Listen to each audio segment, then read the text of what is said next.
I'm working with Karen to back everything up with minutes and or engineering reports to basically make sure that everything is as accurate as it possibly can be. But just wanted to give you this draft. Again, also we'll give you the digital copy so that you can review and give your feedback, and we can keep working on this living document. Excellent.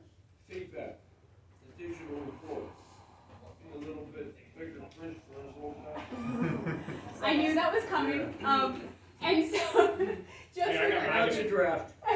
just for the record, this is ideally will be something on the website, on the Facebook, so that you can zoom in digital. And then if we print it and put it somewhere, it'll be on a nice big poster. But didn't want to waste the money and the ink on. This is very nice. Look busy, man. Wow. You guys do a lot, so. The conceptual idea of it is really a roadmap for the future. So in future administrations, they could look back and it's going to be easy to timeline road projects and events without, per se digging through minutes or looking. I think it would be great if it kept on going as a living document. And if I may contribute, I think it's a super important thing and awesome. My project's great.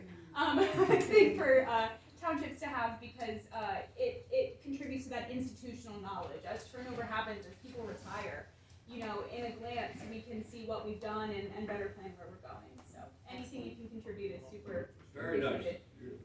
Thank you, Karen. I got my magnifying glasses on. All right. All right, item 4, discussion regarding budget items. So we spent 2 solid meetings with Mr. Palermo, and he has given us a lot of homework. We did talk in depth about the fact that we have Palermo, Kissingers and Associates for several years now, making recommendations and helping the township watch over all things financial, because we do think that's the veins of the organization, and we always want to be ahead and completely knowledgeable and feel comfortable that it's being watched over very securely. So with that said,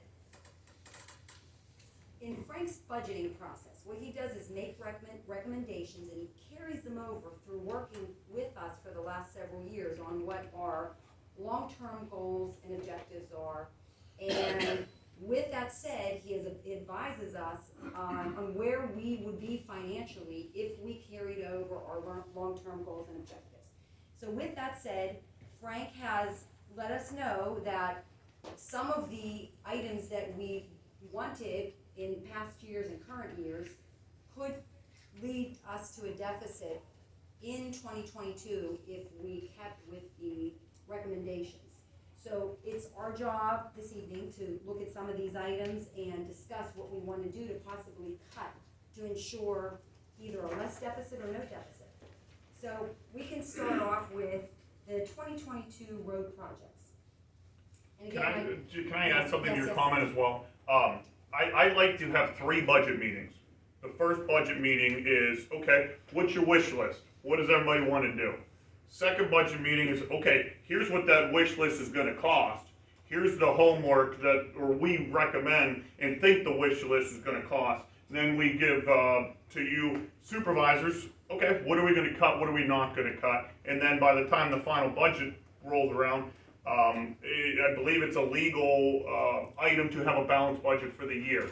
So that's always, it's kind of like anybody's whole personal budget as well. I'd love to go on 5 vacations for the year. Let's see what they cost, and then you get to the end and see what you're gonna cut and go from there. So I just wanted to reiterate that. Thank you for echoing that. And this is, deliberation, but there will be no, solid approve, deny until the budget is in its final form in draft in front of the supervisors. Gary, you reiterate that's the process? Yes. Okay, thank you. So we have number 1 is our 22 road projects. Any ideas on road projects? And I'm gonna look over, I can see Rick and I know Dave. It looks like you have some paperwork, and I know Rick has poured over this stuff, I believe, all weekend. And I'm sure Dave has as well. How? I sat the other night for about 5 hours, went over all this stuff on different different road projects and stuff. We just have to see where we're at. What can be done, what can be finished. Cold Bluff's one of the biggest ones. Pleasant View, where we at on the Pleasant View one, as far as, getting it done. I agree with Dave. Cold Bluff really threw us a curveball this year. We weren't expecting anything to happen like that. And of course, the problem with Carlox Road, everybody knows about. That's still an ongoing dilemma. But we gotta start putting some of this stuff to sleep, one way or the other. As far as Cold Bluff Road, that's up to the engineers. That's bad. And I agree that it should be shut down for the winter. I went at a different approach. I always go after reoccurring bills. I don't think we can do anything with the solicitor bills based on the lawsuits that we have in hand defending the township. So with that being a hard number, I think the biggest number is roads. And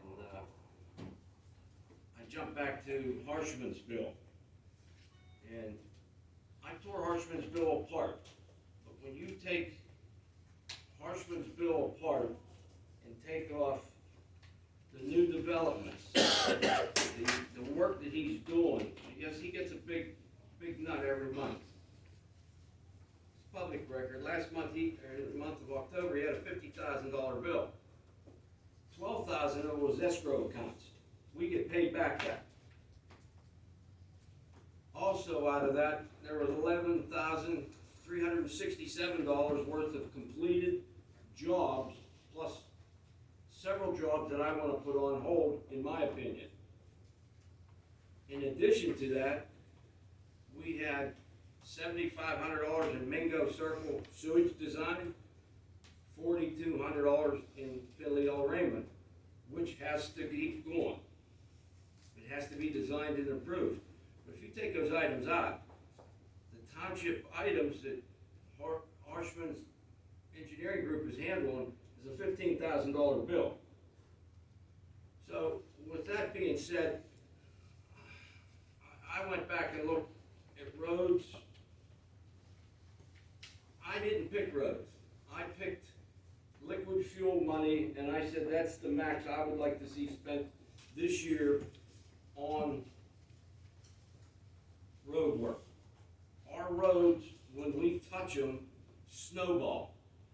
We cannot pave a road, as a lot of townships do. When we pave a road, we have to do massive infrastructure on it. And it's a real problem. And with the storms we have like Ida, that's another one. And I even went further. Public complaints. People that walk in, I'm flooded. I need this fixed. Water's running into my house. No curbs, no catch basins. This township spent $160,000 worth of patches this year that I came across with running the numbers. These are catch basins, pipes, curbs, stop signs, guide rails. These aren't the big slides. These are the stuff that's in front of the people's houses. I think that's going to happen again in 2022. So with that in mind, I reinforce myself saying I only want to spend liquid fuel money. Every road that we do is a problem, and there is no planning. I mean, you have to rebuild a road if you're going to do it right. So again, I want to be conservative and withdraw a lot of roads, possibly funnel that money towards Cold Bluff Road to try to finish it. I mean, that's my thoughts on the roads. Rick, I agree with that. The emergent nature, that $150,000 list you just mentioned, some of the roads come to mind, Gary Meadow.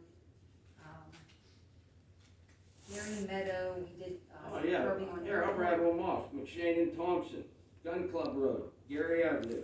We did drainage improvements on 78 Mingo Circle, 22 Mingo Circle, 6705 Highland Avenue, 5006 Meadow Avenue, 6402 Meadow Avenue, McShane Road, a trench repair, Airport Road, we added curbing. We got this sewage problem up on Phillyville Raymer Road with raw sewage running underground.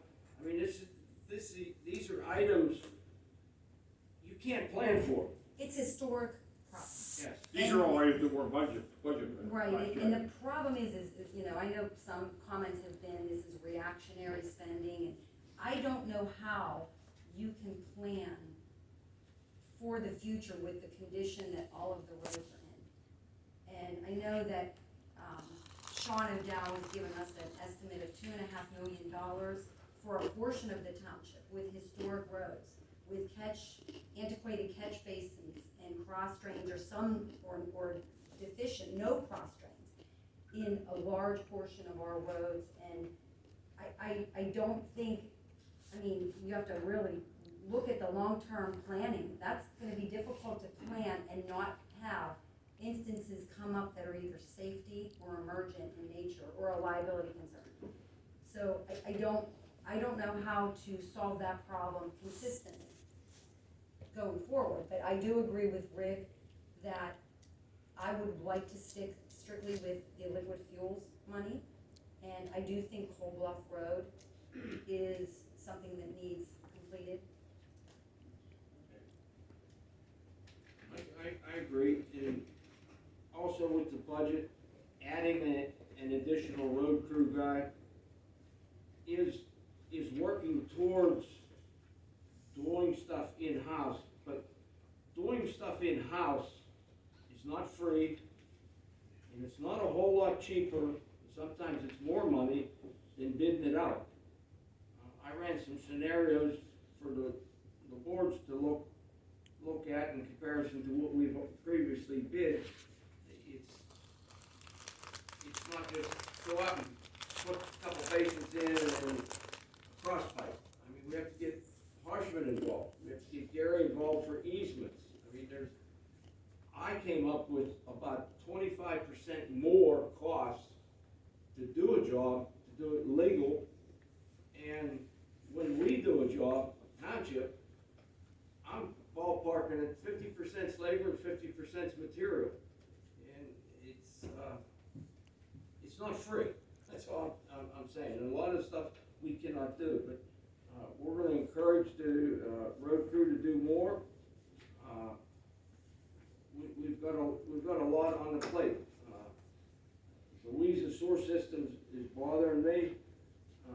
We've got a lot to do. We've got a maintenance fund for that, but with the roads, I don't have a wand to say which road it is in that. I don't. So the question I have, and this is kind of for Gary and Frank, I know the second ARPA money, the Federal CARES Act money, what can we use that on? So we're getting a second payment, and it should be coming here shortly. So, you know, we know that sewers are one guarantee. Is stormwater management, say Cold Bluff Road, is that something that it can be used at? You know, we're not trying to put you on the spot right now, but is that something you could get back to the board on? Because that money should be used somewhere according to the government guidelines. Is the storm damage and mitigation of water on the roads an applicable option? Possibly, but, you know, the most recent pronouncement by the Department of Treasury said that you can use these funds, one of the categories, invest in water, sewer, or broadband infrastructure. With a note, this does not include roads and bridges. So I think you're in a gray area. Right. You know, you can't pave the road, but can you do something that is in the category of water? And I do know they are expanding this. And so maybe what we need to look at is what is the Treasury Department saying now? Because I know that Andy Walls, the Township Manager in North Trevane, met with the Congressman to get some clarification, and it is expanding. There's some new categories that the congressman said we could do that I wasn't familiar with, so we can get a handle on that. I'm sure they're gonna publish, guidelines. Okay, so we'll keep a close eye on that toward the end of the month. That money wouldn't come in until July, right? The second payment, 22. yeah, it's It's July. next year. I mean, two big hits would be that funding as well as your, impact fees. They come in about the same time. So, well, we'll just wait to see on that, but we have enough sewers to plan for, so I don't think it's gonna be an issue on using that money wisely. And keep in mind, you have until 2024 to as of now, you have until 2024 to determine where you're gonna use that money with the work performed by 2026. Correct, Mr. Swett? That's right. Okay. And the other thing is too, I mean, this isn't gonna help you in 2022, but it's encouraging to see the attention that Union Township is getting from EQT. Because your impact fees are gonna go up dramatically once they start drilling these wells. Because it's tied to a conventional well, and the newest ones generate the most, the highest amount of impact fees. And to Mr. Twenty Swett, twenty-three, that should be a dramatic. exactly, because it's a trailing year is what the calculation is done on. The housing plans will be kicked in by. And the housing grants, you get transfer taxes. So, but this year coming up is the one that we have to watch carefully, and, so. And even on I can just say something about the attorney's fee category. Yeah, it's been extraordinary, but there are consequences to what happens. I can say that the bulk of the litigation, though, has gone past discovery and motions and pleadings and mediation, and the cases now are basically at the decision level, where either decisions have been made and appealed, or we anticipate decisions being made and appealed, so that really the legal work on those bigger cases will be more appellate. There won't be discovery, there won't be pleadings, there won't be depositions, there won't be trials. Just so you understand, once a case is appealed, the scope of review is very narrow. Let's say at the trial court stage, where, witnesses are sworn in, evidence is presented, everything comes in and a decision is made. Once that decision is appealed, you start here at the trial court. When you go to the appellate courts, you're here. And their scope of review is just whether or not the trial court or trial judge committed an error of law or an abuse of discretion. 95% of the cases are upheld if a judge has written a good opinion and has, held a fair hearing. So, in this case, these cases are not being retried because they're going to the Commonwealth Court or possibly the Third Circuit. It's the record that was created, the decision that was rendered, the briefing and argument that the attorneys would do. So those cases are going to be done. And so I would expect, at least in those areas, those cases, that the fees would go down dramatically. So, B on personnel,